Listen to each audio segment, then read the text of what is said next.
ഉമ്മച്ചനും സോണിയും എവിടെ പോയി കാണും? പോലീസിന് ഒരു വിവരവുമില്ല. എന്നാൽ ജീവൻ ജോസിൻ്റെ ഫോണിലേക്ക് അല്പം മുമ്പ് വന്ന ദുരൂഹമായ ഒരു സന്ദേശം അന്വേഷണത്തിൻ്റെ ദിശ തന്നെ മാറ്റാൻ പോവുകയാണോ? നമുക്ക് കേട്ടു നോക്കാം അല്ലേ? കൊലയാളി ഭാഗം 85.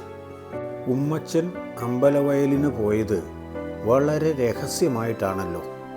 അതുകൊണ്ട് അയാളെപ്പറ്റി അന്വേഷണ സംഘത്തിന് ഒരു വിവരവുമില്ല. അവരുടെ ഓഫീസിലേക്ക് നമുക്കൊന്ന് ചെന്ന് നോക്കാം. തുടർച്ചയായി ഉണ്ടായ 2 പരാജയങ്ങൾ ജീവൻ ജോസിൻ്റെയും സംഘത്തിൻ്റെയും ആത്മവിശ്വാസത്തെ അല്പം ബാധിച്ചു എന്ന് പറയുന്നത് തന്നെയായിരിക്കും കൂടുതൽ ശരി. പരാജയങ്ങളിൽ തളരാറില്ലാത്തതാണ് സാധാരണ അവർ. ഇതും പൂർണ്ണമായ അർത്ഥത്തിൽ തളർച്ച എന്ന് പറയാൻ പറ്റില്ല. എങ്കിൽ പോലും 2 പരിശ്രമങ്ങളും ഒരുപോലെ പരാജയപ്പെട്ടപ്പോൾ ആർക്കായാലും അങ്ങനെ തോന്നാതിരിക്കുമോ?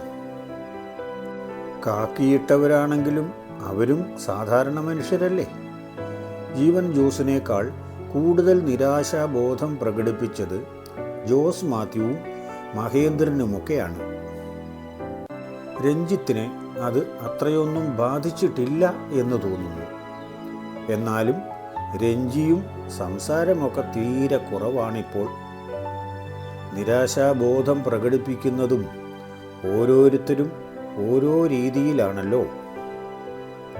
അവരുടെ ആത്മവിശ്വാസം പൂർവ്വസ്ഥിതിയിലാക്കിയെടുക്കാൻ ജീവൻ കഠിനമായി അധ്വാനിക്കേണ്ടി വന്നു. ഇപ്പോഴും അയാൾ അതിൽ പൂർണ്ണമായും വിജയിച്ചിട്ടില്ല. ഇനി എന്താണ് ചെയ്യേണ്ടത് എന്ന് ഒരെത്തും പിടിയും കിട്ടാത്ത രീതിയിൽ നിൽക്കുന്ന സമയമാണ് ഇപ്പോൾ അവർക്ക്. പുതിയൊരു ചുവടുവയ്പ് നടത്താൻ മനസ്സിലങ്ങോട്ട് തോന്നണ്ടേ? ഇത്രയും പരാജയങ്ങൾ ഉണ്ടായതുകൊണ്ട് തന്നെയും സംഘത്തെയും ഈ കേസിൻ്റെ അന്വേഷണത്തിൽ നിന്ന് ഒഴിവാക്കിയേക്കുമെന്നുപോലും ഒരു വേള ജീവൻ ജോസ് ഭയപ്പെട്ടിരുന്നു. അതുകൂടി അറിയാനാണ് ജീവൻ ജോസ് മോഹനൻ സാറിനെ പോയി കണ്ടത്.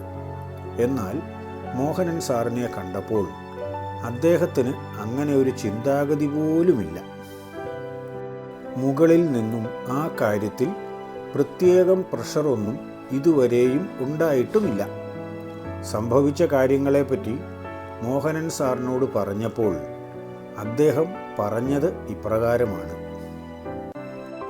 ഏതവനാടാ അന്വേഷിക്കുന്ന മുഴുവൻ കേസുകളും പെർഫെക്റ്റായി തീർക്കാൻ കഴിയുന്നത്? എല്ലാത്തിൻ്റെയും വിജയം നമ്മുടെ കഴിവുകൊണ്ട് മാത്രം സംഭവിക്കുന്ന ഒന്നല്ല. പരാജയം ഉണ്ടാകണം, അത് നിർബന്ധമാണ്. മോഹനൻ സാർ കാര്യങ്ങൾ കൂടുതൽ വിശദമാക്കി. നന്ദൻ്റെ കാര്യത്തിൽ തന്നെ നീ ഒന്ന് ആലോചിച്ചു നോക്കിക്കേ. അവൻ രക്ഷപ്പെടണമായിരുന്നു എന്നത് ഒരു നിയോഗമായിരുന്നു. ഇല്ലായിരുന്നെങ്കിൽ കാട്ടാനയ്ക്ക് നിങ്ങളെ ആക്രമിക്കാൻ തോന്നണമായിരുന്നോ? നിങ്ങളുടെ കഴിവുകേടുകൊണ്ട് സംഭവിച്ചതല്ലല്ലോ അവൻ്റെ രക്ഷപ്പെടൽ. അത് അവൻ്റെ ഭാഗ്യം കൊണ്ടല്ലേ? അല്ലെങ്കിൽ അവനെ ആനയെങ്കിലും ഉപദ്രവിക്കില്ലായിരുന്നോ? അല്ലെങ്കിൽ വണ്ടി മറിച്ചപ്പോൾ അപകടമുണ്ടാകാമായിരുന്നില്ലേ?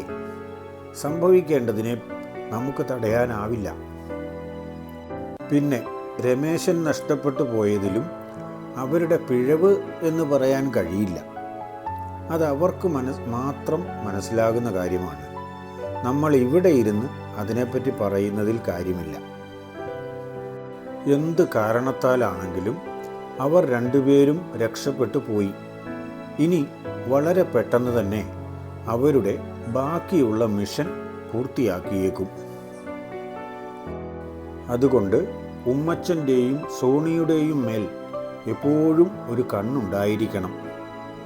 ഇപ്പോൾ അവർ എവിടെ ഉണ്ട്? വീട്ടിലാണോ ഉള്ളത്, അതോ മറ്റെങ്ങോട്ടെങ്കിലും യാത്ര പോയതാണോ? വീട്ടിലിരിക്കാൻ കഴിയാതെ എവിടെയെങ്കിലും ചുറ്റിക്കറങ്ങി നടക്കുന്നതാണല്ലോ 2ൻ്റെയും രീതി. ഇത്ര കാലവും സമ്പാദിച്ചിട്ടും ഇനിയും സമ്പാദിക്കാനുള്ള ഓടിനടപ്പല്ലേ?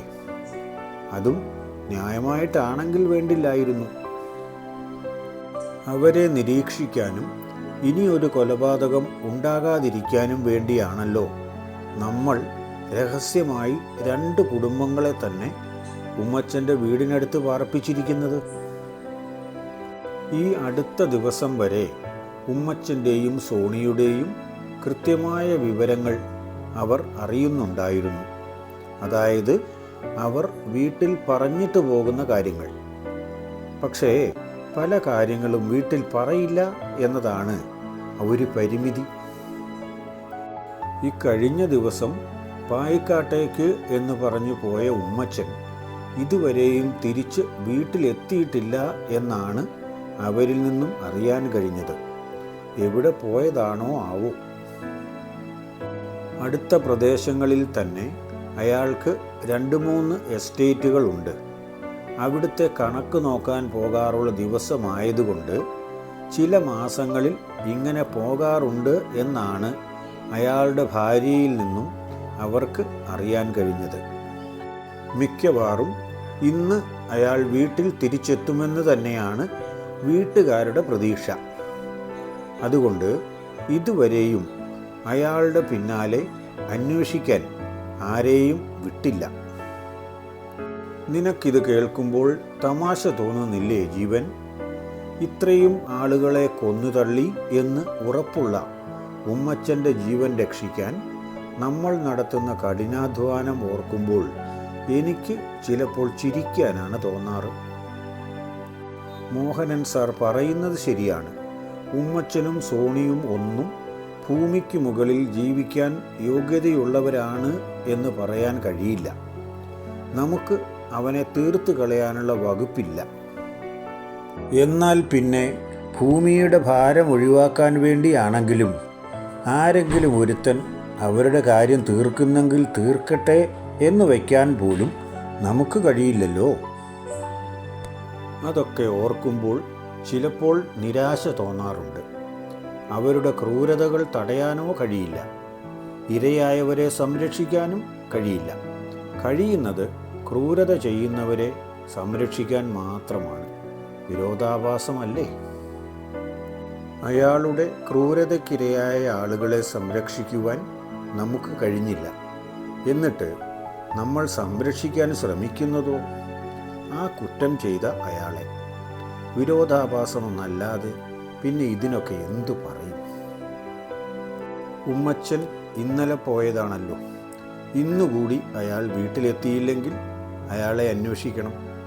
സാധാരണഗതിയിൽ 2 ദിവസത്തിലധികം അയാൾ മാറി നിൽക്കാറില്ല എന്നാണ് കിട്ടിയ വിവരം.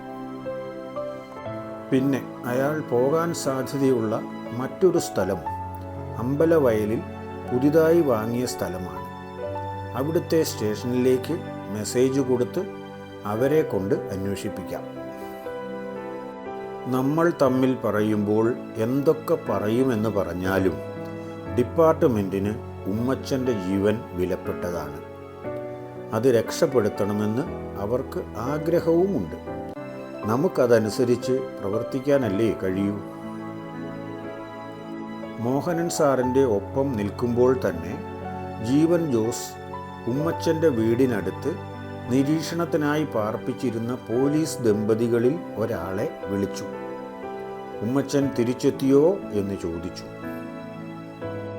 അവിടെ നിന്നും കിട്ടിയ മറുപടി ഇതുവരെയും തിരിച്ചെത്തിയിട്ടില്ല എന്നാണ്. ഉമ്മച്ചൻ മാത്രമല്ല, സോണിയും കൂടി അയാളോടൊപ്പം പോയിട്ടുണ്ട് പോലും. എന്താണ് പദ്ധതിയെന്ന് വീട്ടുകാർക്ക് യാതൊരു അറിവുമില്ല. അതുകൊണ്ട് തന്നെ നിരീക്ഷണത്തിന് ഏർപ്പെടുത്തിയവർക്കും അറിയാനൊരു മാർഗവുമില്ല. അവരോട് സംസാരിച്ചു കൊണ്ടിരിക്കുമ്പോൾ തന്നെ ജീവൻ്റെ ഫോണിൽ ഒരു മെസ്സേജ് വന്നതിൻ്റെ ശബ്ദം കേട്ടു. പക്ഷേ നമ്പർ നാളിതുവരെയും സേവ് ചെയ്തിട്ടുള്ളതല്ല. പല സ്ഥലങ്ങളിൽ നിന്നും ഇങ്ങനെയുള്ള തിരിച്ചറിയാത്ത ആളുകളിൽ നിന്നും മെസ്സേജുകൾ വരുന്നതായതുകൊണ്ട് അങ്ങനെ കണ്ട സന്ദേശത്തെ ജീവൻ പരിഗണിക്കാറില്ല. പരിഗണിച്ചാൽ ചിലപ്പോൾ അത് അക്കൗണ്ടിലുള്ള കാശ് അടിച്ചു മാറ്റാൻ വേണ്ടി വരുന്ന സൈബർ കുറ്റവാളികളുടെ സന്ദേശം ആയിരിക്കാം. വെറുതെ എന്തിനാ അത് തോണ്ടാൻ പോയി നമ്മളുടെ കാശ് കളയുന്നത്? നമുക്കിത് വെറുതെ കിട്ടുന്നതൊന്നുമല്ലല്ലോ, ആരെയും പറ്റിച്ചെടുക്കുന്നതും അല്ല. അതുകൊണ്ട് തന്നെ കബളിപ്പിക്കപ്പെട്ട് കൊടുക്കാൻ നമ്മുടെ കയ്യിൽ പണമില്ലല്ലോ എന്ന് കരുതിയ ജീവൻ ആ സന്ദേശം ശ്രദ്ധിക്കാനേ പോയില്ല. നിന്റെ കൂട്ടുകാരോട് പ്രത്യേകം പറയണം, കയ്യിൽ നിന്ന് ചാടിപ്പോയ വരാലുകളെ ഓർത്ത് വിഷമിക്കരുത് എന്ന്. വീണ്ടും ചൂണ്ടയുമായി ഇറങ്ങിക്കൊള്ളാൻ പറഞ്ഞേക്ക്. 1-2 ദിവസം വിഷമിച്ചിരുന്നു എന്നതുകൊണ്ട് ഒന്നും നേടാനില്ല. നാളെ മുതൽ പൂർവാധികം ഭംഗിയായി രംഗത്തിറങ്ങാൻ ഞാൻ പറഞ്ഞു എന്ന് പറഞ്ഞേക്കണം. പറയുമ്പോൾ ഉമ്മച്ചനെയും സോണിയെയും രക്ഷിക്കാൻ താൽപ്പര്യക്കുറവ് പറയുമെങ്കിലും ഡിപ്പാർട്ട്മെൻറ്റ് നയത്തിന് ഒപ്പം പോകാതിരിക്കാൻ മോഹനൻ സാറിനോ ജീവൻ ജോസിനോ കഴിയുമോ? അവരുടെ മനസ്സിലെയും താൽപ്പര്യം ഉമ്മച്ചനും സോണിക്കും ഒന്നും സംഭവിക്കരുതെന്നാണ്. അവരുടെ ജീവൻ രക്ഷിക്കാനുള്ള താൽപ്പര്യക്കൂടുതലും കൊണ്ടല്ല. കുറ്റവാളികളായ 2 പേരാണ് അവരുടെ കയ്യിൽ നിന്നും ചാടിപ്പോയത്. അവർ ഇനി ഒരു കൊലപാതകം നടത്തിയാൽ അതിൻ്റെ കളങ്കം ഇവരിൽ കൂടി വരുമല്ലോ എന്ന് കരുതിയാണ്. ചില കാര്യങ്ങൾ എത്ര കണ്ട് തടയാൻ ശ്രമിച്ചാലും കഴിയില്ലല്ലോ. അതുപോലെ ഒന്നായിരിക്കുമോ ഉമ്മച്ചൻ്റെയും സോണിയുടെയും നേർക്കുള്ള കൊലയാളിയുടെ വിജയവും? അങ്ങനെ ആകരുത് എന്നാണ് ജീവൻ ജോസിൻ്റെയും സംഘത്തിൻ്റെയും ആഗ്രഹം. അത് എന്തുമാത്രം സഫലമാകും എന്ന് പറയാനൊക്കില്ല.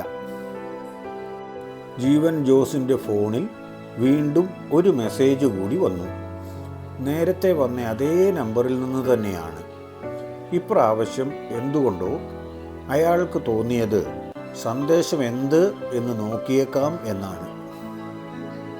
വല്ല ലിങ്കും ആണെങ്കിൽ അതിൽ ക്ലിക്ക് ചെയ്യരുത് എന്നു മാത്രം സൈബറിൽ നിന്നും നിർദ്ദേശമുണ്ട്. ഉള്ള പണം നഷ്ടപ്പെടാതിരിക്കാനുള്ള മുൻകരുതലായിട്ടാണ് അവർ അങ്ങനെ പറയുന്നത്.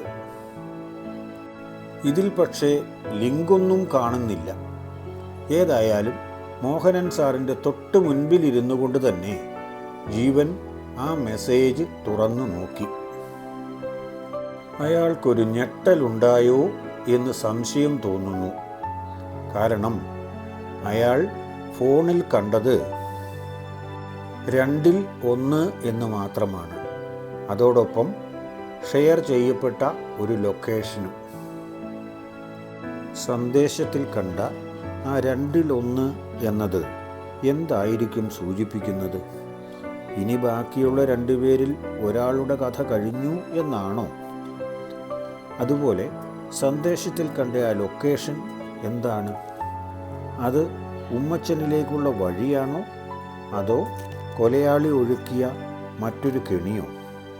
ഉത്തരം അടുത്ത ഭാഗത്തിൽ. ഒന്ന് ലൈക്ക് ചെയ്ത് വിട്ടേക്കണേ. അതുപോലെ ചാനൽ ഒന്ന് സബ്സ്ക്രൈബ് ചെയ്തു.